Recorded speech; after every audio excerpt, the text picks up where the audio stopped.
2 Samuel, chapter 1. David learns of Saul's death.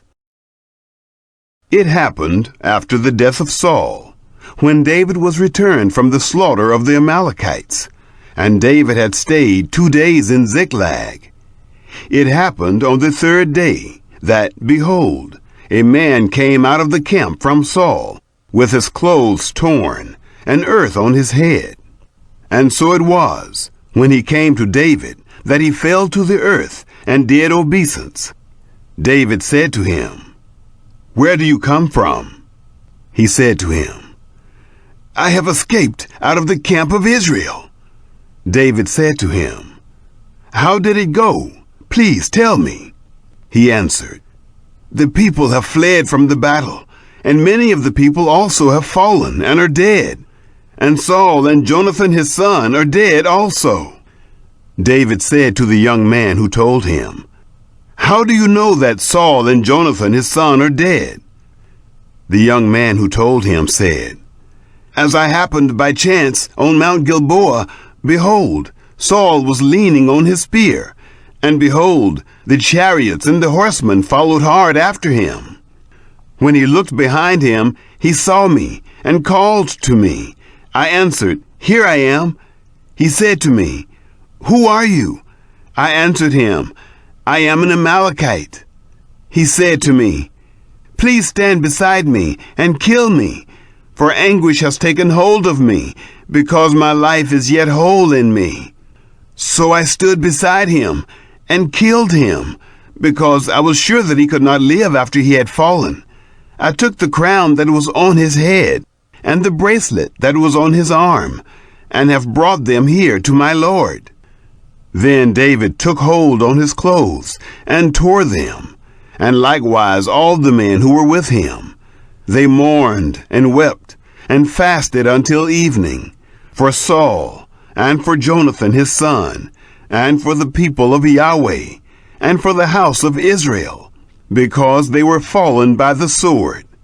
David said to the young man who told him, "Where are you from?" He answered, "I am the son of a foreigner, an Amalekite." David said to him, "How were you not afraid to put forth your hand to destroy Yahweh's anointed?" David called one of the young men and said, "Go near and fall on him." He struck him so that he died. David said to him, "Your blood be on your head, for your mouth has testified against you, saying, 'I have slain Yahweh's anointed.'" David's song for Saul and Jonathan. David lamented with this lamentation over Saul and over Jonathan his son. And he commanded them to teach the children of Judah the song of the bow. Behold, it is written in the book of Jasher. "Your glory, Israel, is slain on your high places. How the mighty have fallen! Don't tell it in Gath. Don't publish it in the streets of Ashkelon, lest the daughters of the Philistines rejoice, lest the daughters of the uncircumcised triumph. You mountains of Gilboa, let there be no dew nor rain on you, neither fields of offerings. For there the shield of the mighty was vilely cast away. The shield of Saul was not anointed with oil. From the blood of the slain, from the fat of the mighty, Jonathan's bow didn't turn back. Saul's sword didn't return empty. Saul and Jonathan were lovely and pleasant in their lives. In their death they were not divided. They were swifter than eagles. They were stronger than lions. You, daughters of Israel, weep over Saul, who clothed you in scarlet delicately, who put ornaments of gold on your clothing. How are the mighty fallen in the midst of the battle! Jonathan is slain on your high places. I am distressed for you, my brother Jonathan. You have been very pleasant to me.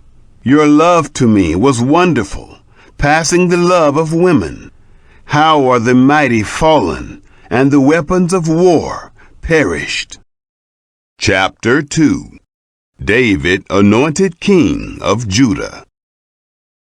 It happened after this that David inquired of Yahweh, saying, Shall I go up into any of the cities of Judah?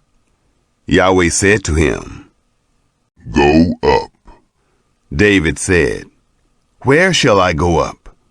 He said, To Hebron. So David went up there, and his 2 wives also, Ahinoam the Jezreelitess, and Abigail, the wife of Nabal the Carmelite. David brought up his men who were with him, every man with his household. They lived in the cities of Hebron.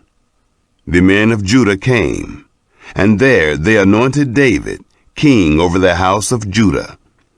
They told David, saying, The men of Jabesh-Gilead were those who buried Saul.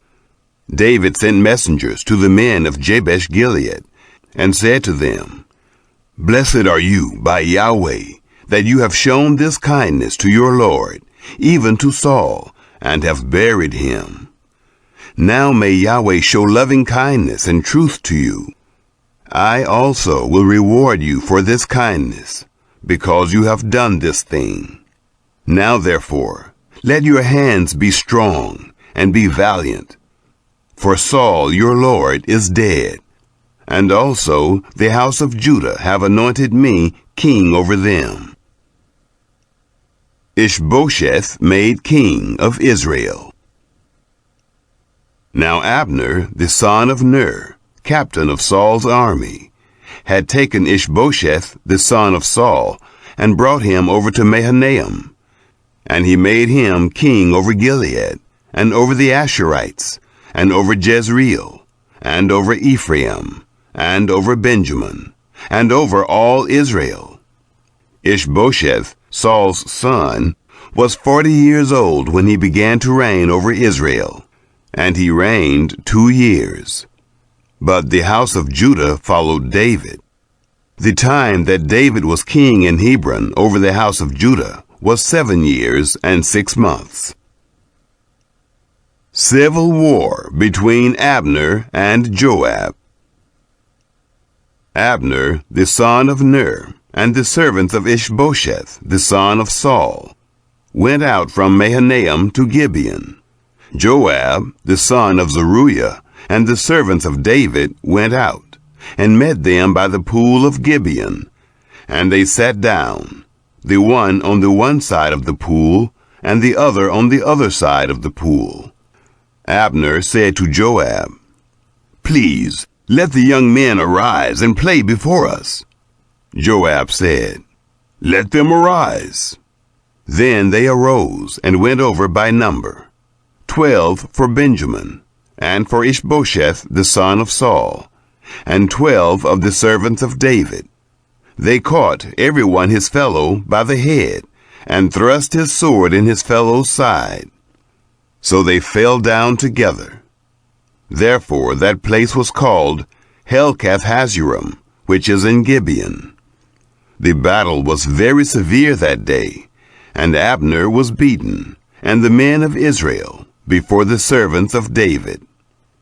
The 3 sons of Zeruiah were there, Joab, and Abishai, and Asahel. And Asahel was as light of foot as a wild gazelle. Asahel pursued after Abner, and in going he didn't turn to the right hand nor to the left from following Abner. Then Abner looked behind him and said, Is it you, Asahel? He answered, It is I. Abner said to him, Turn aside to your right hand or to your left, and grab one of the young men and take his armor. But Asahel would not turn aside from following him. Abner said again to Asahel, Turn aside from following me. Why should I strike you to the ground? How then should I hold up my face to Joab, your brother? However, he refused to turn aside. Therefore Abner, with the back end of the spear, struck him in the body, so that the spear came out behind him, and he fell down there, and died in the same place. It happened that as many as came to the place where Asahel fell down and died stood still. But Joab and Abishai pursued after Abner. And the sun went down when they were come to the hill of Ammah, that lies before Giah, by the way of the wilderness of Gibeon. The children of Benjamin gathered themselves together after Abner, and became one band, and stood on the top of a hill. Then Abner called to Joab, and said, "Shall the sword devour forever? Don't you know that it will be bitterness in the latter end? How long shall it be then, before you ask the people to return from following their brothers?" Joab said, "As God lives, if you had not spoken, surely then in the morning the people would have gone away, and not each followed his brother." So Joab blew the trumpet, and all the people stood still, and pursued after Israel no more, neither fought they any more. Abner and his men went all that night through the Arabah, and they passed over the Jordan, and went through all Bithron, and came to Mahanaim. Joab returned from following Abner, and when he had gathered all the people together, there lacked of David's servants 19 men, and Asahel. But the servants of David had struck of Benjamin and of Abner's men, so that 360 men died. They took up Asahel, and buried him in the tomb of his father, which was in Bethlehem. Joab and his men went all night, and the day broke on them at Hebron.